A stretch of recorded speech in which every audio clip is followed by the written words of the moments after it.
کوئی دل ایسا نظر نہ آیا نہ جس میں خوابیدہ ہو تمنا. الہی تیرا جہاں کیا ہے، نگار خانہ ہے آرزو کا. ایک شاعر امید کا، ایک فلسفی زمانے کا، جذبوں کی سچائی، محبت کی گہرائی، فطرت کا شناسہ، ایک صوفی، ایک مولوی.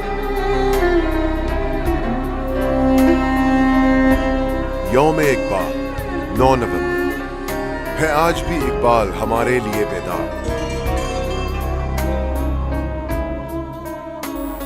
بسم اللہ الرحمن الرحیم. السلام علیکم ناظرین، میں ہوں آپ کا ہوسٹ سید مقدر رضا. تو ناظرین، آج پھر سے آپ کے لیے ایک چھوٹا سا پیغام لے کر آیا ہوں. ناظرین، ایک دفعہ کا واقعہ ہے کہ علامہ اقبال یورپ کے دورے پر تھے. ایک روز شام کے وقت ایک پارک میں بچوں کو کھیلتے دیکھ لطف اندوز ہو رہے تھے. اچانک ان کی نگاہ پارک کے کونے میں بیٹھے ایک ایسے بچے پر پڑی جو پڑھائی کر رہا تھا. علامہ اقبال کو یہ دیکھ کر بہت ہی حیرت ہوئی، کیونکہ وہ بچوں کی فطرت، چائلڈ سائیکالوجی یعنی بچوں کی نفسیات سے بخوبی واقف تھے. اس لیے بچے کو پڑھتا دیکھ انہیں ذرا تعجب ہوا، انہیں ذرا عجیب سا لگا. ایک بچہ اس ماحول میں پڑھائی بھی کر سکتا ہے. انہیں ایکسٹرا آرڈینری یعنی غیر معمولی لگا.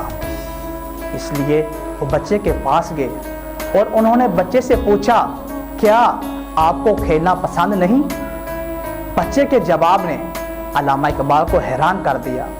بچے نے کہا، ہم دنیا میں مٹی بھر ہیں، اگر میں کھیلنے میں اپنا وقت ضائع کروں گا تو میری قوم مٹ جائے گی. مجھے اپنی قوم کو بچانا ہے. تو علامہ اقبال نے پوچھا، آپ کس قوم سے ہو؟ تو بچے نے جواب دیا، میں یہودی ہوں، میں یہودی قوم سے ہوں. جب یہ الفاظ، یہ عزم علامہ اقبال نے سنے تو علامہ اقبال کے ہوش فاتحہ ہو گئے. ان کا ذہن کسی اور ہی دنیا میں چلا گیا اور آنکھوں سے بے ساختہ آنسو بہنے لگے.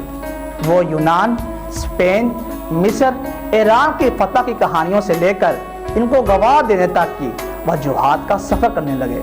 شاید دل چیخ رہا ہوگا کہ ہائے میری قوم، ہائے ہمارے بچے، میں تم میں شہین ڈھونڈتا رہا ہوں، لیکن عقاب تو یہودی گھر میں پل رہا ہے. حقیقت خرافات میں کھو گئی اور یہ عمر روایات میں کھو گئی. تو ناظرین، ہمیں یہ چاہیے کہ ہم ان چھوٹی سی باتوں پر غور و فکر کریں اور اپنے وطن سے محبت کریں، اور اللہ پاک آپ کو اور مجھے اس بات پر عمل کرنے کی توفیق عطا فرمائے. تو ناظرین، انہی الفاظ کے ساتھ اپنے ہوسٹ سید مقدر رضا کو اجازت دیجیے. اللہ نے